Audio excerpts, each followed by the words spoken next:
আমি অপেক্ষায় ছিলাম, জানো, একটা স্পর্শ, একটা ডাক, একটা টান, যেটা বলবে চলো তোমাকে নিয়ে যাই আমার পৃথিবীতে। কিন্তু তুমি নিলে না।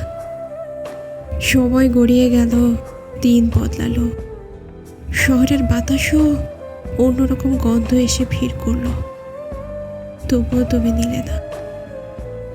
আমি দাঁড়িয়েছিলাম ঠিক সেই মোড়ে, যেখানে তুমি বলেছিলে একদিন ফিরে আসবে। আমি ফিরে আসার গল্প শুনেছিলাম, কিন্তু ফিরে পাওয়ার গল্প শুনিনি।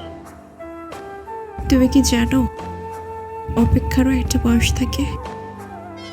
একটা সময়ের পর সে ক্লান্ত হয়ে পড়ে, নিঃশেষ হয়ে যায়। আমার অপেক্ষাও হয়তো সেখানে এসে দাঁড়িয়েছে, যেখানে আর কোনো প্রতীক্ষার মানে নেই।